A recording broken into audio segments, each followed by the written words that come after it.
Se você perguntar hoje qual é o melhor jogo de Dragon Ball, a resposta nunca é simples. Porque tem o melhor combate, tem o melhor fanservice, tem o mais nostálgico, o mais bonito, o mais completo. E aí, do nada, sempre aparece um nome que insiste em voltar pra conversa. Dragon Ball Xenoverse 2. O jogo que pra muita gente é o melhor Dragon Ball já feito. E não é só, eu gosto. É aquele tipo de opinião que vem com 200 horas de jogo e um olhar cansado de quem já fez a mesma missão 37 vezes. Só que aí entra o meu problema.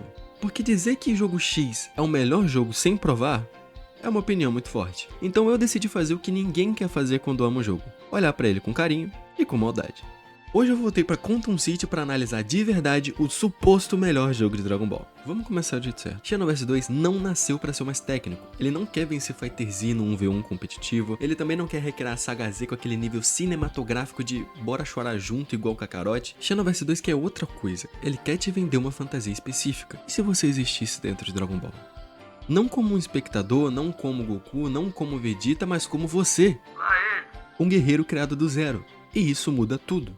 Porque o jogo não compete só por mecânica, ele compete por identidade. A criação do personagem é o primeiro golpe do jogo em você. Saiyajin, humano, Namekuseidin, Majin, raça do Freeza, você escolhe. E quando você escolhe, você não tá só montando um bonequinho, você tá criando uma versão sua dentro de Dragon Ball. E aí o cérebro do fã que ficou o tempo todo se imaginando nesse universo simplesmente explode. Porque todo mundo já pensou, se eu tivesse que eu ia fazer um estrago.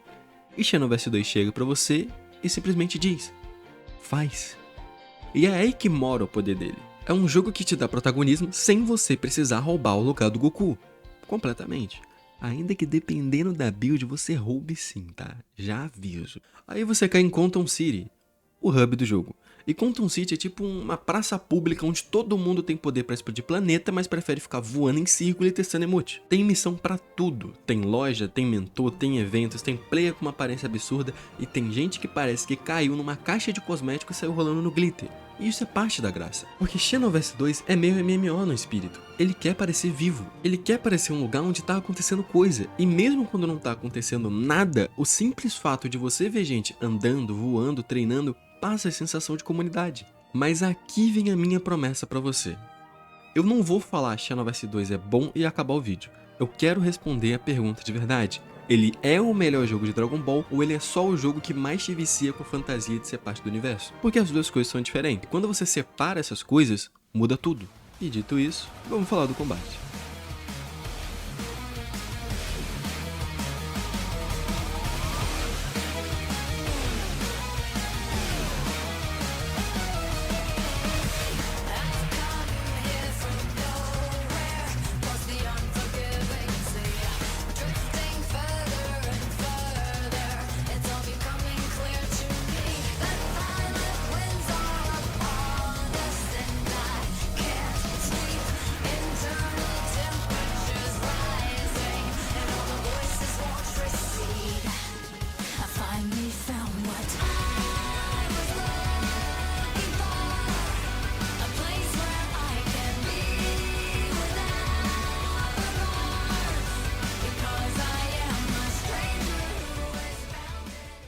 O combate do Xenoverse 2 é aquele famoso meio termo que agrada muita gente e irrita muita gente. Ele é mais livre que Fighter Z, mais fácil de entrar, mais explosivo, você dá dash, teleporta, salto especial, joga o cara longe, volta, cancela e visualmente é Dragon Ball.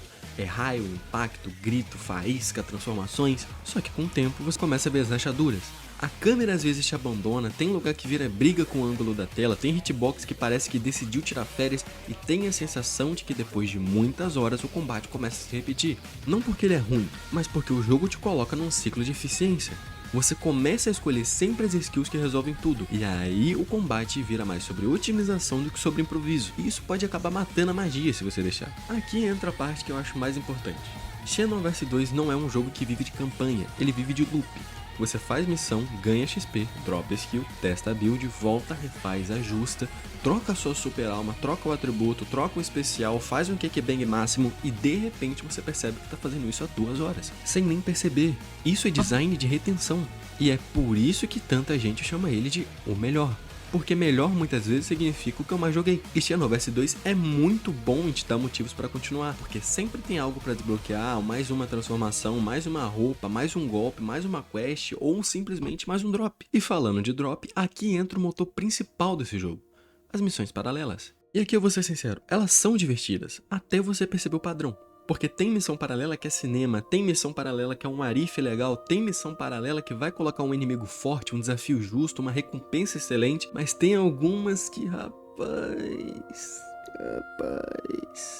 você tá apanhando de 3 personagens ao mesmo tempo, enquanto o NPC aliado toma decisões que fariam o Vegeta desistir de viver. E o jogo ainda diz, proteja o aliado. Meu irmão, eu mal tô conseguindo me proteger. Quem dirá proteger ele? E esse tipo de missão é onde o Xenoverse 2 testa sua paciência, mas também é onde ele te prende. Porque quando você finalmente dropa aquela skill, o cérebro simplesmente começa a dizer pra você ir mais uma vez. E pronto, acabou. E uma das coisas mais legais desse jogo é o sistema de mentores. Você treina com alguns personagens clássicos, aprende golpes, desbloqueia variações deles, e isso é um fanservice muito bom. Porque é o jogo falando, se você quer aprender o Kamehameha, vai lá e aprende. Quer aprender a técnica absurda do seu personagem favorito? Tá aqui. Quer aprender o golpe do Bills, o deus da destruição? Sinta essa vontade. Porque Xenoverse 2, no fundo, é sobre coleção. É colecionar golpe, colecionar momentos, builds, versões de você mesmo, e isso é muito forte. Só que aí você vai pro online. E o online é onde o Xenoverse 2 vira outra coisa. Tem raids, missões cooperativas, eventos, PVP. Quando funciona, é caótico e divertido. Você e mais gente soltando especial ao mesmo tempo, tela virando um show de fogos e você sentindo que tá num episódio filler totalmente descontrolado. Quando não funciona... a experiência vira você ficar com um ping 99 no Free Fire. Você simplesmente mal consegue se mover e só toma umas porradas aleatórias que você nem sabe de onde veio. Ainda assim, e isso é importante, é aqui que o jogo mantém gente presa por anos, porque ele sempre tem algo acontecendo e o senso de jogo vivo é muito forte. Agora bora pra parte que realmente sustenta esse jogo, as DLCs. Xenoverse 2 não é só um jogo, ele virou uma plataforma. Por anos foram chegando pacotes, personagens, skills e histórias extras, e algumas DLCs são legais. Mas tem uma em especial que quase todo mundo aponta como a melhor compra se você for pegar só uma, o Extra Pack 2.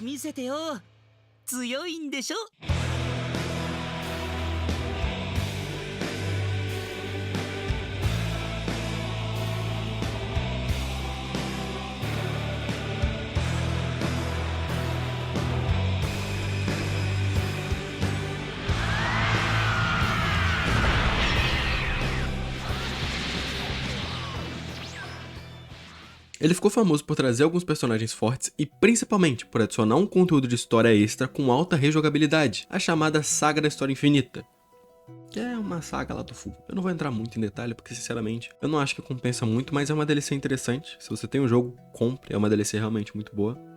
É por isso que muita gente coloca Xenoverse 2 tão alto, porque não é só o que o jogo é o quanto ele foi crescendo. E aqui vem a parte que é quase engraçada. Xenoverse 2 parece que tem pacto, porque ele continua recebendo conteúdo há muito tempo. Teve pacotes grandes como Hero of Justice, trazendo alguns personagens e missões novas, teve o recente pacote do Daima, e ainda tem a linha de conteúdos mais recentes que aparece na Steam como Future Saga. Ou seja, o jogo se recusa a parar, e isso alimenta a narrativa de melhor jogo de Dragon Ball, porque quando um jogo recebe conteúdo por anos, ele vira um gigante por acúmulo, mesmo que em mecânica pura ele não seja perfeito. Agora a gente volta para a pergunta inicial do vídeo. Xenoverse 2 é o melhor jogo de Dragon Ball? Depende do que você chama de melhor. Se o seu melhor for o combate mais técnico, muito provavelmente não. Se o melhor para você for a experiência mais cinematográfica possível, definitivamente não. E se o melhor para você for o jogo que mais te dá liberdade para ser um guerreiro no universo, aí ele tem um argumento muito forte. Porque Xenoverse 2 não é sobre perfeição, é sobre fantasia sustentada por conteúdo. É sobre você entrar, montar um personagem, testar build, colecionar skill, fazer raid, voltar, mudar tudo e começar de novo. É perceber que o jogo sempre tem espaço para mais uma versão sua. Mas eu não vou fingir que não existe problema. O grind do jogo cansa, a repetição pega, a câmera às vezes quer ser protagonista e tem momentos em que o jogo parece menos Dragon Ball épico e mais trabalho de meio período para desbloquear um golpe. Só que ao mesmo tempo, o jogo faz uma coisa muito esperta. Ele te recompensa com identidade, com poder, com coleção, com fantasia. e isso te segura. Xenoverse 2 não é o jogo mais técnico, não é o mais bonito, não é o mais bem polido, mas ele entende uma coisa que talvez seja a mais importante. Todo fã de Dragon Ball já quis entrar naquele mundo, criar seu próprio guerreiro e ver até onde conseguiria ir. E o Xenoverse deixa. Ele te dá um palco e fala vai. Se isso faz dele o melhor jogo de Dragon Ball, ou só o mais viciante e duradouro, bom, aí depende de quem tá segurando o controle. Enfim, eu sou o Tetsu, espero que tenha curtido o vídeo e até mais.